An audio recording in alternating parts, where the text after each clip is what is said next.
சுமை அதுதான் மிக முக்கியம். ஆகவே அதை சுமையும் இருக்கிறது. அதை கேட்கிற உங்களுக்கு எப்படி இருந்தாலும் பேசுகிற எனக்கு சுவையாகவும் இருக்கிறது. ஏன்னா பெரியாரின் வாழ்நாள் மாணவன் என்று சொல்லி அதிலே தான் எனக்கு இருக்கிற உண்மையான ஒரு மகிழ்ச்சி இருக்கிறது, உண்மையும் கூட. அதை நான் மீண்டும் புதுப்பித்துக் கொள்ளக்கூடிய ஒரு வாய்ப்பை இந்த அவை எனக்கு வழங்கியிருக்கிறது. அந்த அடிப்படையில தான் இந்த உரை தொடர்ந்து பல செய்திகளை சுவையாக கொடுத்து, இது ஒன்றும் ஒரு பெரிய ஆய்வு சொற்பொழிவாக இருந்தாலும் இந்த ஆய்வு சொற்பொழிவுகள்லாம் சில பேருக்கு ரொம்ப கடினமான ஒரு பரிசோதனை இருக்கும். பேசுறவர்களுக்கும் பரிசோதனையா இருக்கும், கேட்கிறவர்களுக்கு அதை விட பெரிய அளவுக்கு இருக்கும் போராடுமை. அது மாதிரி இல்லாத தந்தை பெரியார் அவர்கள் மக்கள் மொழியிலே பேசினார்கள், மக்களுக்காக சிந்தித்தார்கள், மக்களுக்காக எழுதினார்கள், மக்களுக்காக பேசினார்கள், மக்களுக்காக போராடினார்கள். ஆகவே எல்லாம் மக்களுக்காக. அதுவும் மேட்டுக்குடி மக்கள் என்று சொல்லக்கூடிய உயர் வர்க்கத்திற்கு அல்ல, ஒடுக்கப்பட்ட மக்கள், விதிக்கப்பட்ட மக்கள், வாழ்வுரிமை மறுக்கப்பட்ட மக்கள், இவர்களுக்காக தான் பேசினார். அந்தந்த சந்தர்ப்பத்தில் என்னென்ன செய்யணும்னு அவருடைய கூர்மை, சிந்தனையுடைய கூர்மை செயலாக்கத்தில் வந்தது. பல பேர் கூர்மையோடு சிந்தித்தவர்கள் ஏராளம் இருப்பார்கள் வரலாற்றில். ஆனால் தந்தை பெரியார் அவர்களை பொறுத்தவரையில அவர் சிந்தனை கூர்மை என்பது சமூகத்தின் சொத்து, வளர்ச்சியின் வரலாறு, முன்னேற்றத்திற்கான துடுப்பு பாதை, அதுதான் முக்கியம். அப்படிப்பட்ட ஒரு பெரிய வாய்ப்பை உருவாக்கியார். அதோட சில உண்மைகள் காலத்தை வென்றவை.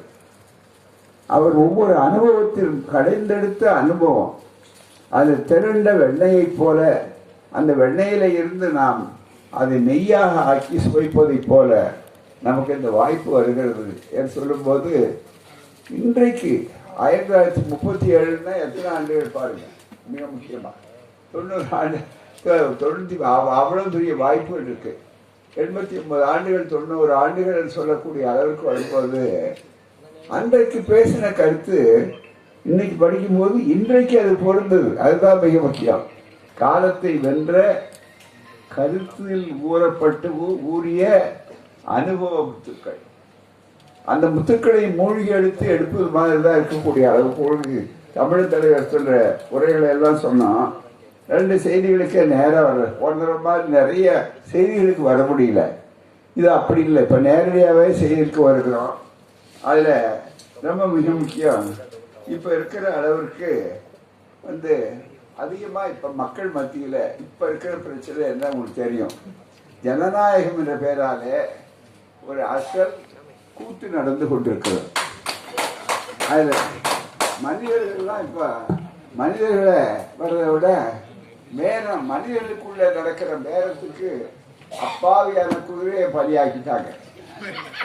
இந்த குதிரை பேரம்னு ஆக்கிட்டாங்க. ஆனா அதுல ஒரு மகிழ்ச்சி என்னன்னா, காளை மாடு தான் திராவிடம், குதிரைங்கிறத ஆரியர்கள் கொண்டு வந்தது. முழுக்க இந்த குதிரை பேரம்னா ஆரிய பேரம்னு அர்த்தம். அது ஆரிய பேரம், ஆரிய பேரம், இது ரொம்ப சுருக்கமானது. ஆகவே அப்படிப்பட்ட ஒரு குதிரை பேரம் இப்ப நடக்குது. அதுவும் கட்சியில ஒரு கட்சி தோத்து போச்சுன்னா உடனே எங்க கிடைக்கும் அப்படின்னு கிடைச்சி அதுல சொன்னார். புலவர்கள் அந்த காலத்துல ரொம்ப மரியாதையா பாடினாங்க. நம்ம தமிழ் புலவர்களுக்கும் திராவிடத்துக்கும் ஆரியத்துக்கும் இருக்கிற வேறுபாடு இப்ப குதிரைன்னாங்க. அவங்க அப்படி இல்லை, அற்ற குலத்து அருநீர் பறவை போல் அது சொல்லலாம். இப்ப சமீபத்தில் சொன்னா, ஏன்னா அதுக்கு மேல சொல்ல வேண்டியதில்லை, இது அறிவார்ந்த அரங்கம். அதாவது எல்லாம் வறண்டு போனா அடுத்த குளத்துக்கு போறது. இப்ப அது வேகமா நடந்துட்டு இருக்கு. இன்னும் சில பேருக்கு, அரசியல்வாதிகளுக்கு இப்ப புதிய கட்சிகள் வந்தா வேடந்தாங்க, அதுதான் நிறைய வேடந்தாங்க, அரசியல் வேடந்தாங்க. ஆகவே அந்த வேடந்தாங்கல் மாதிரி அதுல ஒண்ணு அங்க போய் அது சீசன், ஆனா ரொம்ப நேரம் இருக்க மாட்டான். அதனால அதை நம்பினா பைத்தியக்காரன். அதை நம்பி கூட எப்பவுமே அந்த பறவை இருக்குன்னு நினைச்சார். பறவைக்கு உரிமையானது எது என்றால் கூடுதானே தவிர பறப்பதும் கூட்டுக்குள்ளே போவதுதான். இதில் 2 செய்திகளை கவனிக்கணும். பறவை கூட்டுக்குள்ளே இருப்பது இயற்கை, கூண்டுக்குள்ளே இருப்பது செயற்கை, அடிமைத்தல். கூண்டுக்கும் வேறுபாடு இருக்கு. எனவே நான் கூட்டில் உள்ள பறவைகளா கூண்டில் பிடிக்கப்பட்ட பறவைகளா என்பது கூவத்தூர் வரலாறு சொல்லும். அதுதான் மிக முக்கியமானது. அது மாதிரி என்ன ரிசார்ட்ஸ் தான் என்ன அர்த்தம்னா திறந்த வழி சிறைச்சாலை. அதுதான் வேடிக்கை. அரசியல் திறந்த வழி சிறைச்சாலைகள்லாம் இப்போ ரிசார்ட்ஸ் என்று பயன்படக்கூடிய அளவில் இருக்கு. இப்படி நவீனத்தை சொல்லிக்கிட்டே போகலாம். ஏன்னா ரொம்ப கடினமான விஷயத்த கொஞ்சம் தேனை தடவி கொடுக்கணும்ல, கசப்பான விஷயங்கள் அடுத்து வர போகிறது. அதனால தான் கொஞ்சம் இந்த செய்திகளை எடுத்து சொன்னோம் பூராமே. அப்படி வரும்போது இங்கே ரொம்ப தெளிவாக பாருங்க, ஐயா எழுதுறார். நீதி கட்சி அதன் மீது அபாண்டமான அவதூறுகளை சொல்லி நல்லா ஆண்டாங்க. அவங்க ஆண்டது மாதிரி எதுவுமே சிறப்பு இல்லை. பார்ப்பன ஏடுகள், பார்ப்பன பிரச்சாரங்கள் அன்றும் இன்றும் என்றும் நம்மவர்களுடைய ஆட்சியை சாயமடித்து காட்டுவார். நம் ஆட்கள் ஏற்கனவே மூலம் காயப்பட்டு விட்டது மூளை. எனவே சாயமடித்த பார்வையும் காயப்பட்ட மூளையும் அதனால சேர்ந்ததுனால ஏமாந்து போட்டார் நீதி கட்சியார். நீதி கட்சியை மாதிரி ஒரு யோக்கியமான கட்சி வேற எதுவும் கிடையாது.